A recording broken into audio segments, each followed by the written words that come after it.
Hello বন্ধুরা, আচার কে না পছন্দ করে? সকালে ধোয়া ওঠা গরম ভাতের সাথে অথবা পান্তার সাথে, দুপুরে খিচুড়ি বা বিরিয়ানির সাথে, কিংবা রাতে সবজি ডালের সাথে। আর যদি আচারটা নিজের হাতেই বানানো হয় তবে তো কথাই নেই। তাই আমি আপনাদের জন্যই নিয়ে হাজির হলাম সহজ অথচ এক্সক্লুসিভ একটি রেসিপি, আমড়ার আচার নিয়ে। তাহলে আর দেরি নয়, চলুন চলে যাই মূল রেসিপিতে।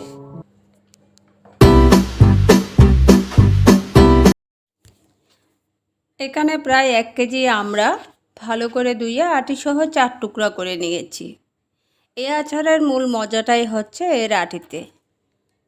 আমি এখন 250 গ্রামের মতো পানি দিয়ে আমড়াটি সেদ্ধ করে নিচ্ছি। পানিটা এমনভাবে দিতে হবে যাতে করে আমড়াটা ভালোভাবে সেদ্ধ হওয়ার পর অবশিষ্ট কোনো পানি ফেলে দেওয়া না লাগে। এতে করে আমড়ার পুষ্টিগুণ নষ্ট হয়ে যাবে। এখন আমি পরিমাণ মতো লবণ দিয়ে ঢেকে 10 মিনিটের মতো সেদ্ধ করে নিচ্ছি, যতক্ষণ না পানিটা শুকিয়ে যাচ্ছে।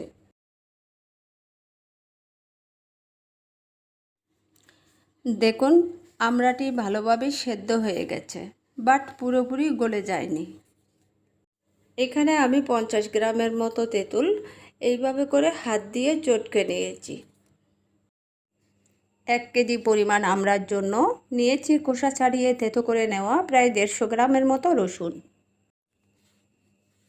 নিয়েছি 50 গ্রাম সরিষার দানা বাটা। নিয়েছি 2 টেবিল চামচ মরিচের গুঁড়া এবং 1 টেবিল চামচ হলুদের গুঁড়া। নিয়েছি 4 থেকে 5 টুকরা দারুচিনি, 2 থেকে 3টি তেজপাতা। নিয়েছি 25 গ্রাম পাঁচফোড়ন।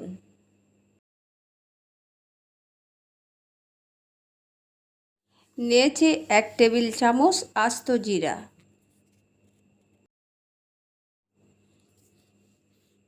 1 টেবিল চামচ আস্ত ধনিয়া,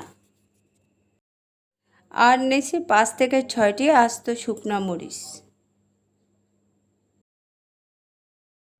এগুলো আমি ভেজে গুঁড়ো করে নিচ্ছি।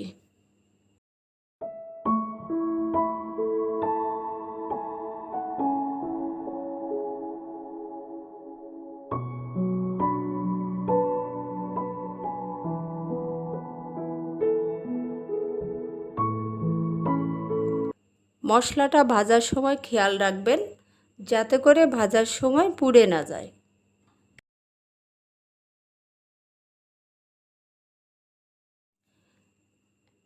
এখন একটি পাত্রে 200 গ্রামের মতো সরিষার তেল গরম করে নিচ্ছি। এই গরম তেলে দিয়ে দিচ্ছি রসুন।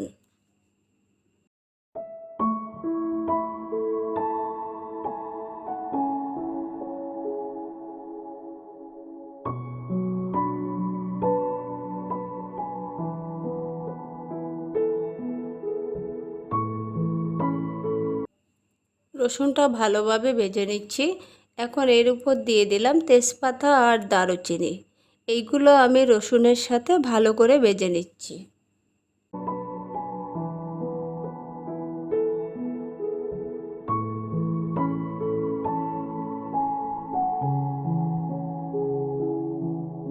এখন এই ভাজা রসুনে দিয়ে দিচ্ছি সেদ্ধ করা আমড়াটা দিয়ে ভালো করে 5 মিনিটের মতো কষিয়ে নিচ্ছি। আচার দীর্ঘদিন সংরক্ষণ করার একটা টিপস আমি আপনাদেরকে বলে দিচ্ছি। যখনই আপনারা আচার কষাবেন তখন চেষ্টা করবেন সাধারণত যেই সব মশলাতে পানি থাকে অবশ্যই ওই সব মশলা আগে ব্যবহার করার চেষ্টা করবেন।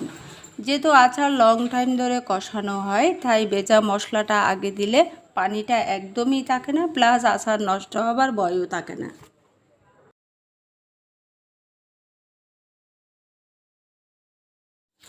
এখন আমি দিয়ে দিচ্ছি সরিষা বাটা আর দিয়ে দিচ্ছি চটকে নেওয়া তেঁতুল।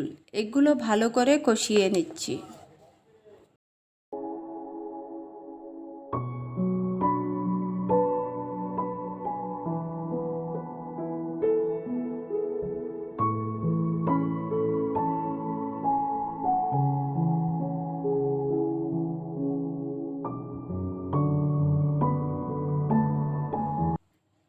দিচ্ছি 2 টেবিল চামচ মরিচের গুঁড়া,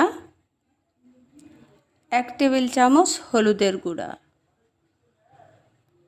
এখন সব কিছু ভালো করে মিক্স করে নিচ্ছি।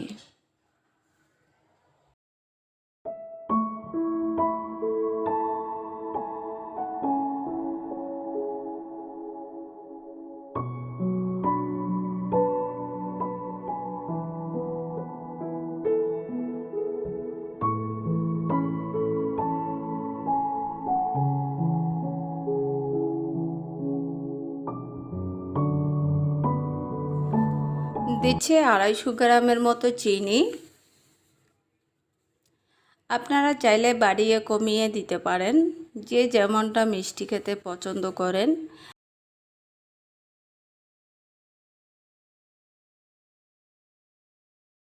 দিয়ে দিচ্ছি স্বাদ মতো লবণ। দেখুন ধীরে ধীরে আচারের থেকে কত লোভনীয় একটা কালার চলে এসেছে।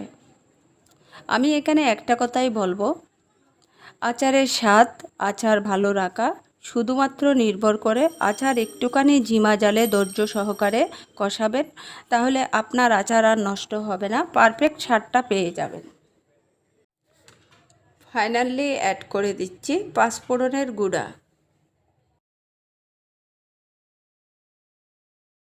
সব শেষে দিচ্ছি 1 টেবিল চামচ ভিনেগার। আচারটি কষাতে থাকবেন যতক্ষণ না এর পারফেক্ট কালার না আসা পর্যন্ত। এক পর্যায়ে যখন এই রকমের খানিকটা পাকা ইটের কালারের মতো রং ধারণ করবে, তখন নামিয়ে নেবেন। এর চেয়ে বেশি সময় থাকলে কালচে বর্ণ ধারণ করবে, তখন এটার স্বাদ নষ্ট হয়ে যেতে পারে। রেসিপিটি ভালো লাগলে লাইক কমেন্টস অবশ্যই করবেন এবং সাবস্ক্রাইব করতে ভুলবেন না যেন। আল্লাহ হাফেজ।